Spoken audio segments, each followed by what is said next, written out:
Good morning, everyone. Happy Friday, Creator Mom. I just wanted to chat with you guys this morning. So, have you ever felt? Look, I made one tiny sound of plastic. I fed you. They love that cilantro. I gave them cilantro and kale. They're like, they want more. Side note, I got these apricots from Kroger. Oh my God. It's like this thing. I think I've been food shopping so much that it's just like when I see certain products, I can feel that that's going to be good. It happens like in the meat section too. Like sometimes I'll browse the meats, like the steaks and stuff, and I'll be like, no, no, no, no, no.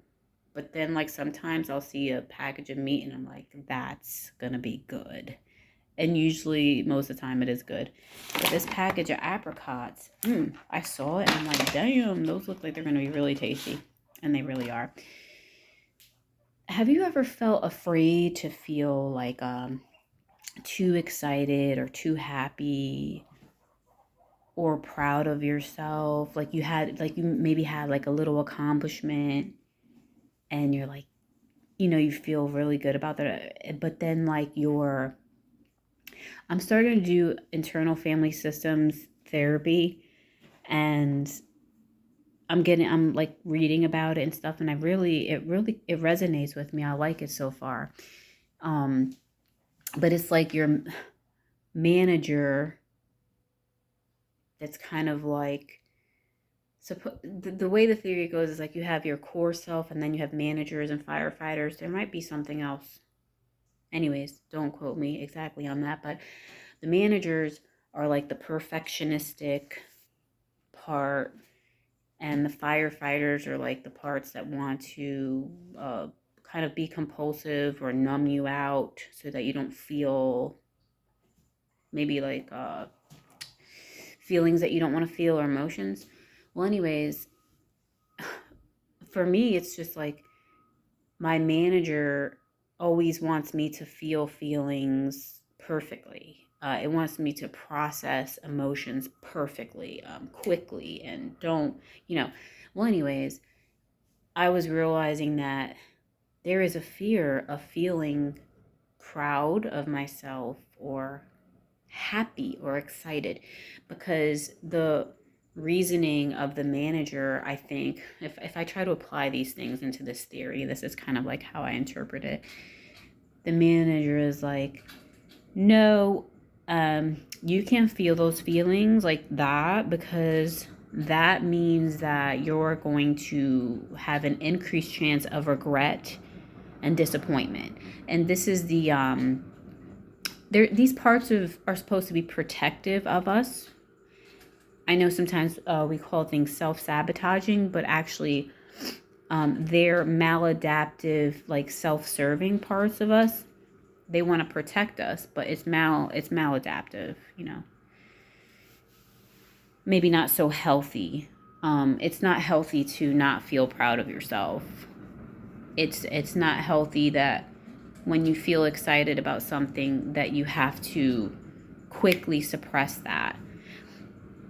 And what was happening to me was that I think that when I would get heightened emotions of excitement and things like that, that I know there's other situations too, but I could get like a tension headache. See, my body would perceive that as stress. And I came to the conclusion that I think it's because there's that part of me, the manager part of me, that's wants to suppress. And when you resist and suppress, I think that can build tension. I don't know, that kind of makes sense in my head.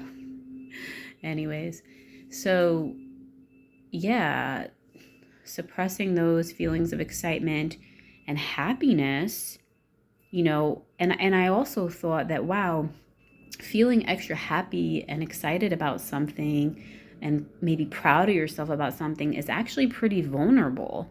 It's a vulnerable emotion because something says, oh, well, you're going to get smacked down. Something's going to come to smack you down or humble you or something's gonna come. The more excited you feel, the more disappointment you're gonna eventually feel. This is what the manager is saying. So, which goddamn, is that really true? And maybe there was experiences in my past where it seemed like that was true, or maybe that was the conclusion that was extracted, maybe from a disappointing experience. I'm not exactly sure where this reasoning came from. But if you are in a moment where you're experiencing those emotions and then kind of like that inner conflict that's saying, like, don't feel those things, tap into it, right? Like, breathe and inquire. What I did, what I think could be a good thing to do, guinea pig just knocked over their food bowl, is I like to put my hand on my chest, because for me, I feel a lot over here in my chest. I don't know, I guess people can feel things in different places. I get tension headaches too, but that's when I've already probably let things go too far. But I feel it in my chest, the emotional pain. And then I say, it is safe to feel these feelings. It is safe to feel happy.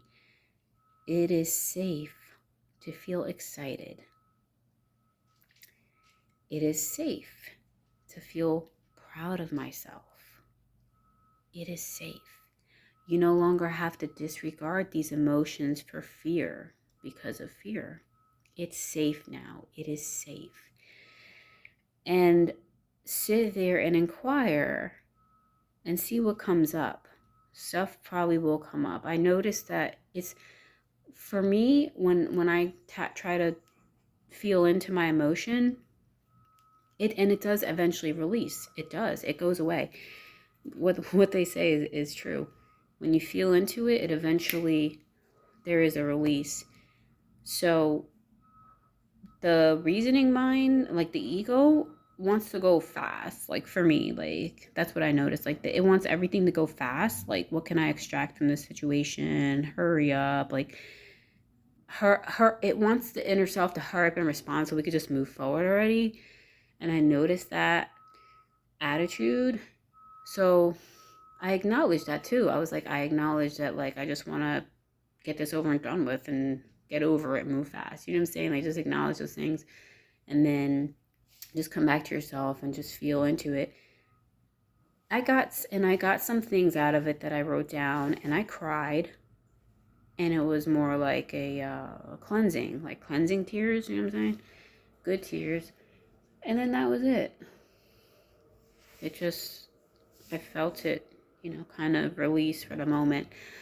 But I said all this to say, tapping into our emotions, you know what I'm saying? Like, instead of just disregarding them, sometimes I think there is a time to say, like, for instance, yesterday I was at the store, and the person I used to identify with feeling overwhelmed when I was at the store.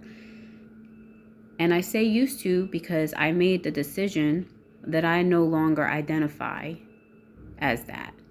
I think that I have been dealing with that or experiencing that for so long that yesterday when I was in the store and I was walking out, I said, you know what? The feeling started to come of like, oh, I feel overwhelmed or whatever. But then I was like, you know what? I no longer identify with being a person who feels overwhelmed when they're at the store. I don't identify as that anymore. So I do feel that there is, if you feel the unction for a time and place to just say out loud to yourself, I don't identify with that anymore, and move on, instead of like tapping into those emotions in that moment. And plus, we're not going to tap into our emotions when we're like walking out of the store. So I felt like, and it was good. I felt good about doing that. You just have to kind of go with what you feel good with doing, what tool you feel like using in the moment. But in my morning meditative sessions and reading sessions is a great time to tap in and release some shit and journal some shit. So that's how I see it. Anyways, everybody has to do what works for them. And,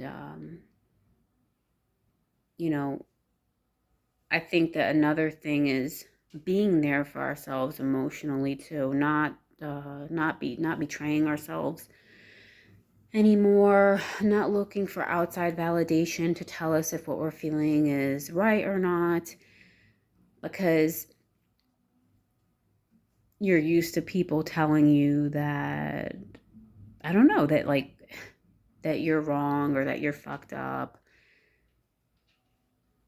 If you feel intuitively about, discerning way about something or someone, you should listen to your intuition.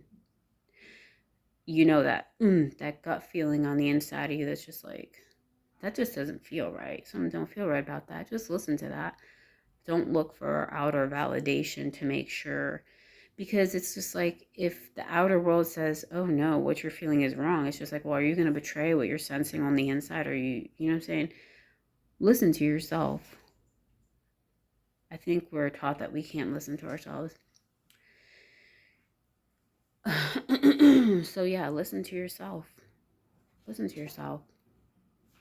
It is safe to listen to myself, right? It is safe to listen to my divine guidance, to my intuition. All right, everybody. That's 11 minutes. Have a beautiful Friday.